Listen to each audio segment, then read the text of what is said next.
My name is Ethan, and if you had asked me 6 months ago whether I would ever be caught wearing my mother's dress by my best friend and my own mom on the same afternoon, I would have laughed so hard I would have choked on my own breath. I would have told you that I was the most ordinary 17-year-old boy in the entire quiet little suburb of Ridgewood, that I played mediocre soccer, that I got average grades, that I had messy brown hair I never bothered to comb, and that the biggest secret I carried was that I sometimes cried during animated movies when no one else was watching. But the truth, the real truth, the one I had been folding smaller and smaller inside my chest like a piece of paper you keep trying to hide in your pocket, was something entirely different, and it had been growing since I was maybe 11 years old, when I first slipped on my mother's silk scarf in front of the bathroom mirror and felt, for the first time in my short life, that the reflection staring back was closer to who I actually was than the boy everyone else insisted I had to be. I remember standing there that day, the pale blue silk draped around my shoulders, the fabric catching the yellow bulb above the sink, and I remember the way my heart pounded, not from fear but from something warmer, something like recognition, like meeting a version of yourself you had only ever seen in dreams. I put the scarf back exactly where I found it, folded the same way, and I told myself it was nothing, just curiosity, just a boy being silly. And I went back downstairs and ate cereal and watched cartoons and pretended the moment had never happened. But you cannot unsee yourself once you have truly seen yourself. And from that day on, every time I walked past my mother's closet, I felt a pull, gentle but persistent, like a small hand tugging at my sleeve, whispering, "Come back, look again, try more." And so I did over the years, in secret, in the quiet afternoons when my mother was at her bookstore and my father was still around, before he left us for a woman named Diane and a life in another state. I would sneak into her bedroom, and I would try on one small thing, a bracelet, a headband, a pair of clip-on earrings that pinched my ears until they turned red, and I would look at myself, and I would breathe in that strange, peaceful feeling, and then I would put everything back and go pretend to be Ethan again. My best friend Jordan had known me since we were both 6 years old and shared a juice box on the first day of first grade, and Jordan was the kind of friend who could tell when I was hiding something just from the way I chewed my bottom lip, and lately, in the months leading up to that afternoon, Jordan had been noticing things, small things, the way I lingered a little too long in the girls' clothing section when we walked through the mall on the way to the food court, the way I complimented the sleeves on a stranger's blouse and then blushed as if I had said something forbidden, the way I sometimes went quiet during conversations about girls at school, in a way that clearly was not the quiet of a boy who is crushing on someone, but the quiet of a boy who is watching them the way you watch a painting you wish you could climb inside. Jordan never said anything about it directly, and I loved Jordan for that, because Jordan had a way of holding space around a person, of letting them be whoever they were becoming without demanding a label or an explanation, and yet I always sensed that Jordan was patient, was waiting, was giving me time to find the words myself, and I kept thinking, someday I will tell you, someday I will let you see the real me, but not today, not yet, maybe next year, maybe when I am older, maybe when I am braver, maybe never. On that particular Saturday in early October, the leaves outside had turned the color of burnt honey, and my mother had told me at breakfast that she was driving 2 towns over to attend a book fair with her friend Marlene, and that she would not be home until at least 6 in the evening, and Jordan had texted me the night before to say that he was going to a family lunch at his aunt's house, and would not be free until after 4. And I remember reading those 2 pieces of information, and feeling my heart start to move faster, because a whole empty afternoon in an empty house was the rarest gift I ever received, and I already knew, before I even finished my toast, what I was going to do with it. I waited until my mother's silver station wagon had rolled out of the driveway and disappeared around the corner past the Harrison's oak tree, and then I waited another 20 minutes, just to be safe, just in case she had forgotten her reading glasses and doubled back, and only when I was absolutely certain that I was alone did I climb the stairs to her bedroom, my socked feet making that soft padding sound on the hardwood, my hands already trembling with that familiar mix of nerves and anticipation that I had come to associate with these secret afternoons. Her closet was the kind of closet that always seemed to smell faintly of jasmine perfume and old paperback books, and I opened the sliding door slowly, almost reverently, and I let my eyes travel across the row of hanging dresses and blouses, each one a small doorway into a version of me I was not allowed to be. And today, for reasons I still cannot fully explain, I felt bolder than I had ever felt before. as if some quiet voice inside me had finally decided that we were going to stop tiptoeing, that we were going to actually do this properly, all the way from head to toe just once, just to see. I chose a dress I had never dared touch before, a soft, dusty rose-colored Align dress with 3/4 sleeves and a scallop neckline, a dress my mother had worn to my cousin's wedding 2 summers ago and had smiled the entire evening in, and I remember watching her that night from across the reception hall and feeling the strangest ache in my chest, a jealousy that was not really jealousy, a longing that had no name. I laid the dress carefully across her bed, smoothing out the fabric, and then I went to her vanity where the small wooden box of jewelry sat next to the mirror, and I picked out a delicate silver chain with a tiny pearl pendant, and a pair of pearl studs that I could clip to my ears without needing pierced lobes, and I found a pale pink lip balm that gave the faintest hint of color, nothing dramatic, just a soft flush like you had been laughing in the cold. Then I went to my mother's dresser, and this was the part where my heart truly began to hammer, because I opened the second drawer from the top and found a pair of skin-tone tights still in their unopened package, a spare pair she kept for emergencies, and I told myself she would never notice one missing package, and I peeled it open with fingers that felt suddenly clumsy. I carried everything back to my own bedroom because for some reason I did not want to change in her room. It felt like too much of a violation, and in my room I locked the door even though there was no one in the house to walk in, and I pulled down the blinds even though no one could see through a second-story window, and then I stood in the middle of my small carpeted room, surrounded by my soccer trophies and my science textbooks and my faded band posters, and I began to change. I peeled off my hoodie first, then my t-shirt, and I stood there for a moment in just my jeans, looking at my own thin, pale chest in the mirror above my dresser, and I tried to picture the shape I might have if life had drawn me a little differently, and I did not feel sadness exactly, more like a quiet tenderness toward this body that had carried me faithfully even though it was not quite the body I would have chosen. I stepped out of my jeans and folded them on the chair, and then, with the slow, careful movements of someone handling something sacred, I sat down on the edge of my bed, and I rolled the tights up my legs, and the sensation was so startling, so smooth and cool and hugging, that I actually gasped a small, quiet gasp, and I laughed at myself because who gasps at pantyhose? But the truth was that no fabric had ever felt like that on my skin before, and the way it changed the shape of my calves, the way it made my legs look longer and softer, and somehow more me, made me sit very still on the edge of the bed and breathe for a full minute before I could stand up again. Then came the dress, and I lifted it over my head and let it fall down my body, and the dusty rose fabric settled around me like it had been waiting for me for years, and I zipped up the side, and I turned toward the mirror, and I stopped breathing. Because the person looking back at me was not Ethan, and yet she was more Ethan than Ethan had ever been, and I know that sentence does not make grammatical sense, but I do not know how else to say it, because I had lived 17 years inside a name and a body and a way of being that always felt like a jacket 2 sizes too small, and now, standing there in a dress that did not belong to me in a house that felt suddenly too quiet, I realized that the jacket had never fit, because it had never been mine. My hair was too short to do anything dramatic with, but it had grown out a little over the summer because I had been putting off my usual buzz cut, and it fell in soft brown waves just past my ears, and I ran my fingers through it and tucked one side behind my ear,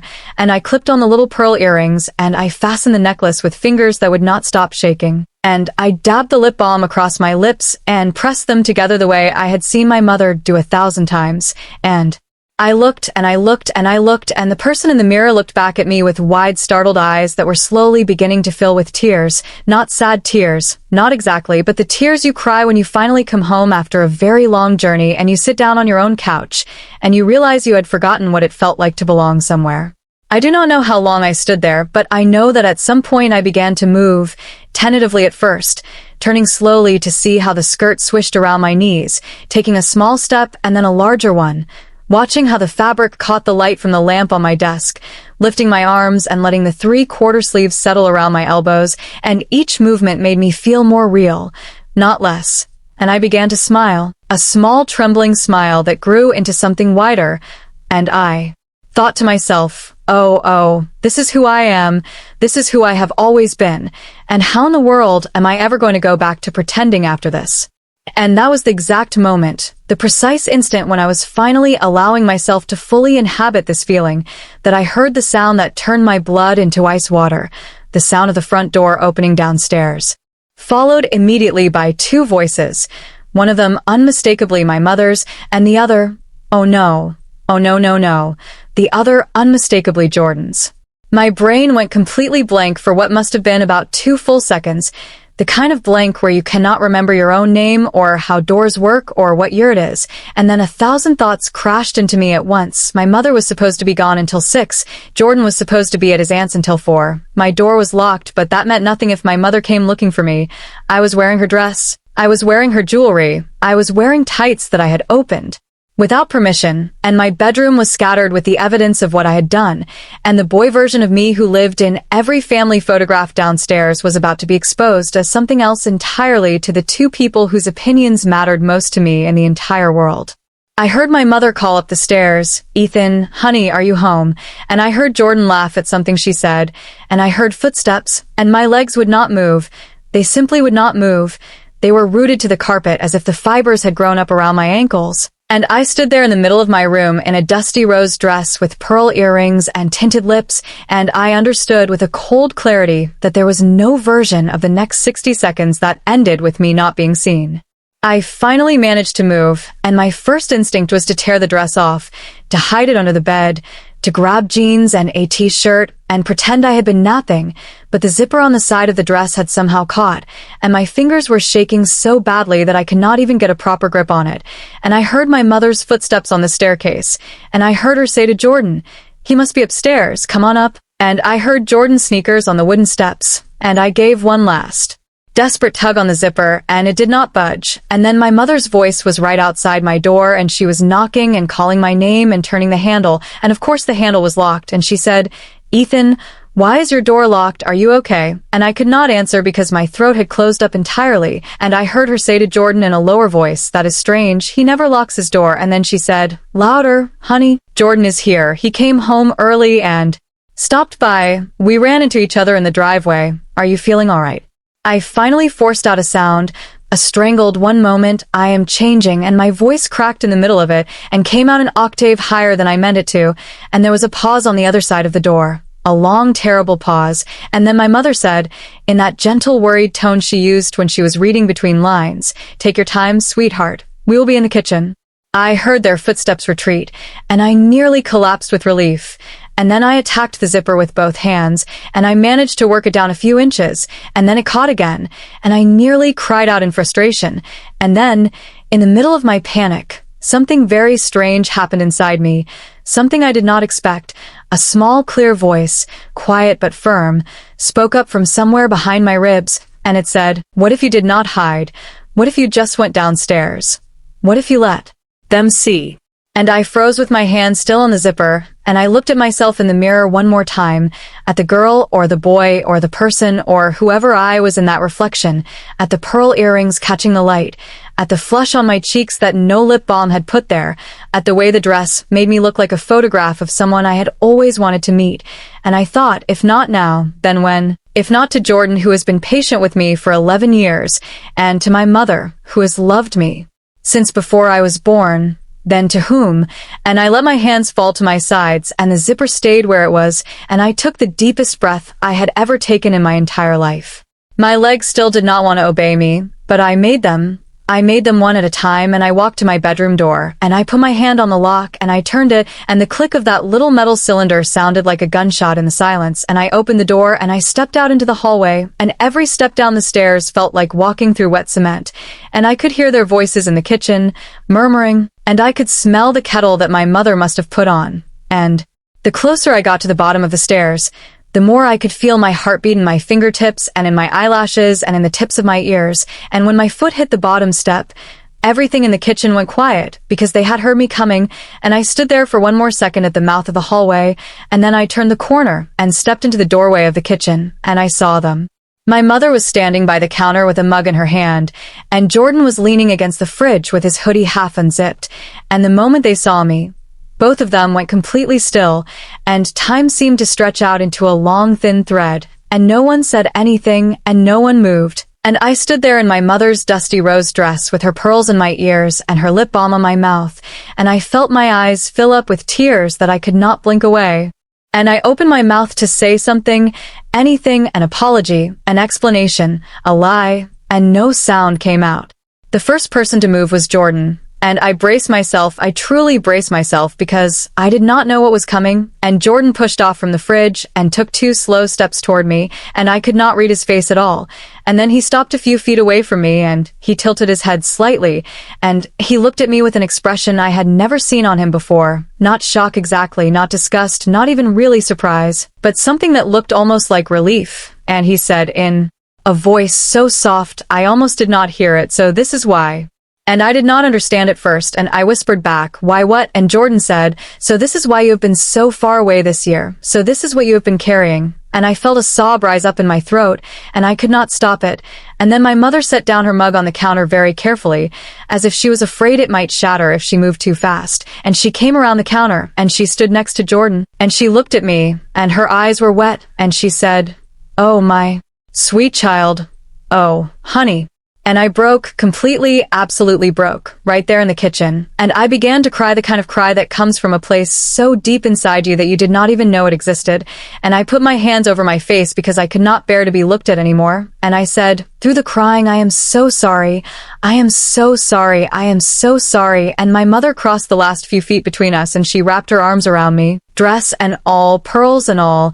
and she pulled me into her chest. And she held me the way she had held me when I was 5 years old and had scraped my knees on the driveway, and she kept saying into my hair, "Do not apologize, do not apologize, do not you ever apologize for this." And Jordan came over too and put a hand on my shoulder, and the 3 of us stood there in the kitchen for what must have been a very long time. And I cried until my chest ached and my lips tasted like salt. And no one told me to stop, and no one told me to change, and no one told me to explain. Eventually, when my breathing had slowed enough that I could speak in something resembling sentences, my mother pulled back and she cupped my face in her hands and she looked at me and she said, "Sit down, sweetheart. Please sit down." And she guided me to a chair at the kitchen table, and Jordan pulled out the chair next to me and sat down too. And my mother sat across from us, and she poured me a glass of water and pushed it toward me. And she said, "Take a sip, breathe. We have all the time in the world." And I took a sip, and my hands were still trembling, but the water was cold and it steadied me.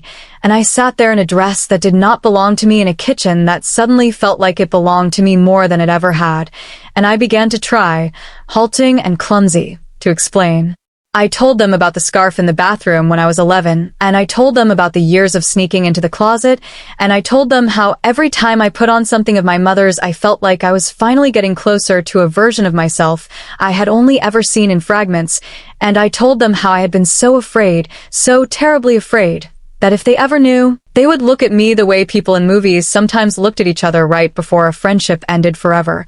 And I told them that I did not have all the answers, that I did not know if I was a girl or a boy who liked girl things or something in between or something that did not have a name yet, but I knew with a certainty that felt older than me, that the way I had been living was not the way I was meant to live, and that this dress and these earrings and this trembling, scared, shining moment in the kitchen was the first time in my entire life that my inside and my outside had matched. When I finished talking, there was a silence, but it was not the silence I had feared. It was a soft silence, a listening silence, and my mother reached across the table and took my hand, and she said, "Ethan," and then she paused and she said, "Or is Ethan still the name you want us to use?" And that single question, that one small offering of choice, undid me all over again, and I started crying again, but this time the tears felt different. They felt lighter. They felt like something being washed clean, and I said, I do not know yet,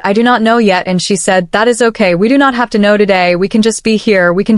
together." Jordan spoke next, and Jordan said, "Listen, I have known you since we were 6, and I have watched you try so hard to be someone you clearly were not, and honestly, if you had told me you needed to try being someone else, I would have driven you to the store myself." And I let out a wet laugh that was half a sob, and Jordan grinned, and my mother laughed too, that surprised little laugh she does when she is relieved, and Jordan said, "So what happens now?" And I said, "I have no idea, I really have no idea. I did not plan past putting on the dress." And my mother said, well, then let us start with something small. Let us start with lunch, because I did not actually go to the book fair. Marlene canceled at the last minute, and I was planning to surprise you with sandwiches from the deli, and I have them in the car. And I laughed again because of course the reason my mother was home early was something ordinary and loving and completely unrelated to any of this. And Jordan volunteered to go get the sandwiches, and while he was outside, my mother stood up and she came around the table and she knelt down next to my chair, which was such a strange gesture from her, because my mother almost never knelt,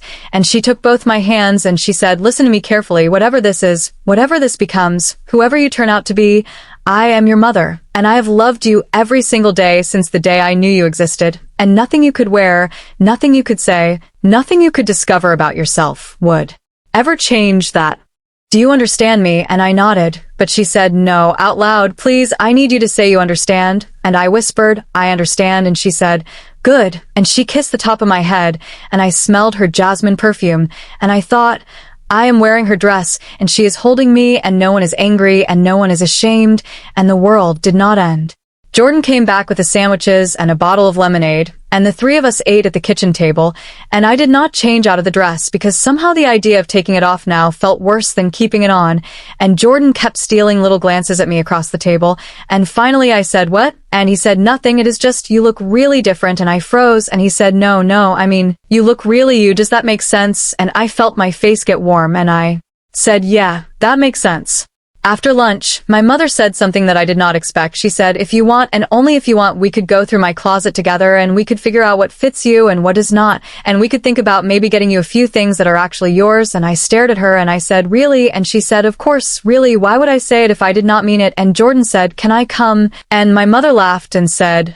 only if you promise to give honest opinions and not just say everything looks good. And Jordan put his hand on his heart and said, I swear, brutal honesty only. And that was how, an hour later, I found myself standing in my mother's bedroom in a completely different dress, a soft sage green one this time with a tie at the waist, while Jordan sat cross-legged on the floor eating pretzels from a bag, and my mother held up two different cardigans and asked which one I preferred, and it was the most surreal and the most ordinary afternoon of my entire life, all at once. We tried on almost everything, and my mother told me stories about where she had bought each piece. And Jordan gave running commentary that ranged from that one is a definite yes to that one makes you look like a substitute teacher from 1994, and I laughed harder than I had laughed in years. And at some point I caught my reflection in the full-length mirror on my mother's closet door, and I did not even recognize myself, not because of the clothes, but because of the smile, that huge open smile that I had not seen on my own face in so long that I had forgotten it was mine. Eventually, when we had made a small pile on the bed of things that fit me and that I loved, my mother sat down next to the pile and she said, okay, here is what I am thinking. Tomorrow is Sunday. The mall is not too crowded on Sunday mornings, and I know a little shop off the main strip that is very kind and very quiet. And if you feel ready, we could go, just the three of us, and we could pick out a few things that are new, things that are not mine, things that are just yours, and I want you to think about it, no pressure, and if you say no, we do nothing, and if you say yes, we go slowly. And I felt my throat tighten again, but I did not cry this time. I just nodded, and I said, yes, I want to go tomorrow. And she smiled and she said, then tomorrow we go. Jordan stayed until dinner, and my mother made pasta, and I set the table, still in the sage green dress, and no one made a big deal out of any of it. And when Jordan finally had to leave, he hugged me at the front door. A longer hug than we had ever shared, and he whispered into my shoulder, I am really glad I came home early, and I whispered back, me too. And after he was gone, and my mother had gone upstairs to change into her pajamas, I stood alone in the kitchen for a minute, in the quiet. And I looked at my reflection in the dark window above the sink, and I did not see Ethan, the boy who did not fit. I saw someone I did not have a name for yet, but someone whose eyes looked back at me with a calm I had not felt in years. That night, I could not sleep, not from anxiety, but from something else, a fizzing kind of excitement that lived just under my skin, and I lay in bed staring at the ceiling, still in the sage green dress, because I could not bring myself to take it off, and I thought about every layer of the day, about the terror of hearing my mother's voice at the door, about the moment I decided to step out instead of hiding, about Jordan saying, so this is why, about my mother kneeling next to my chair, and I understood in that quiet, dark bedroom that something inside me had shifted permanently, that whoever I had been at breakfast that morning was not who I would be at breakfast tomorrow, and the strange miracle was that I was not afraid of that, I was ready for it.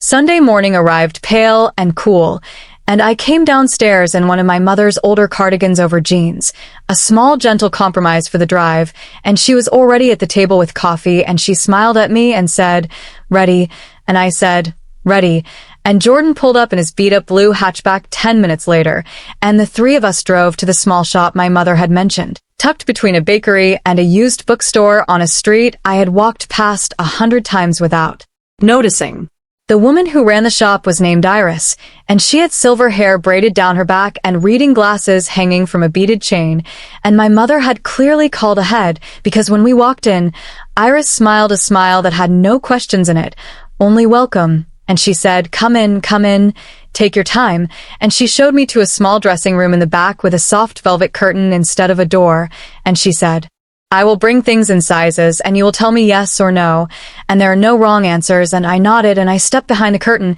and I began to try on, one after another, a whole series of small, quiet miracles, a soft cream blouse with tiny buttons, a pair of dark jeans that fit differently than any jeans I had ever worn, a knit sweater the color of a winter sky, a skirt that fell just below the knee and swayed when I turned. Jordan waited on a little bench near the front of the shop, and my mother sat in a chair by the dressing room, and each time I stepped out to show them something, Jordan gave a thumbs up or a thumb sideways with a comment, and my mother gave that same soft attentive gaze she had given me the day before, and Iris quietly made notes on a small pad, and by the time we left the shop, I was carrying a paper bag with handles that held 3 new pieces of clothing that had never belonged to anyone but me, and I felt the weight of that bag like it was made of gold. On the way home, we stopped at a small cafe, and I sat in the window seat wearing one of my new pieces, the winter sky sweater, and my mother ordered me a hot chocolate without asking because she knew, and Jordan stole one of my marshmallows and I swatted his hand and we laughed. And outside the window a family walked by with a small dog on a red leash, and none of them looked at me twice, and I realized that I'd been carrying for years a quiet certainty that the world would recoil the moment it saw me, and here I was, sitting in a window in broad daylight in clothes that were mine, and the world simply went on being the world, indifferent and busy and full of people with their own lives, and no one recoiled, and no one pointed, and no one stopped, and I felt something inside me that had been clenched for a very long time finally, slowly, begin to unclench. That was the beginning, and I want to be careful how I say this, because I do not want to pretend that everything from that day forward was easy. It was not. And I do not want to pretend that I woke up the next morning with all the answers. I did not. There were harder days ahead. Days when I stood in front of the mirror and could not tell what I wanted. Days when I second-guessed everything. Days when I looked at old photographs of myself as a small boy and felt a complicated tenderness I did not know what to do with.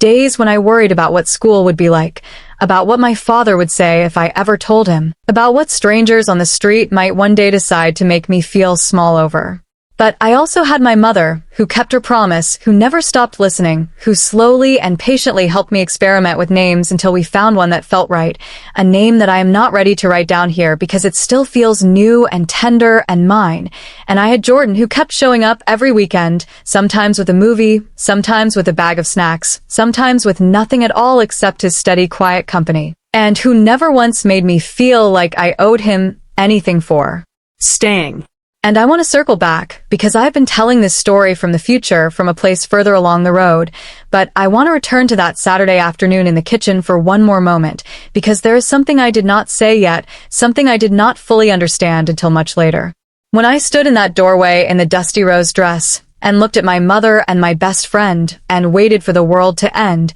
what I was really waiting for was not their judgment. I was waiting for confirmation of a fear I had carried since I was 11 years old. The fear that the real me was too much, too strange, too different, too far from what people expected, to ever be loved. And what happened instead in that kitchen, in those long silent seconds before Jordan spoke, was that the exact opposite was proven true, that the real me, the trembling, shining, terrified, honest me, was the version of me that was finally, completely, unconditionally loved, and it was the pretend me, the boy in the too small jacket, who had been keeping love at arm's length for years without realizing it. The feminization, the transformation, whatever anyone wants to call what happened to me that autumn, did not really begin when I put on the dress, and it did not really begin when I opened the bedroom door, and it did not even really begin when I stepped into the kitchen. It began in the exact instant that I stopped hiding, in the exact instant that I let two people who loved me actually see me, and everything that came after, the shopping trips and the new clothes and the new name and the slow, gentle discovery of the person I was becoming,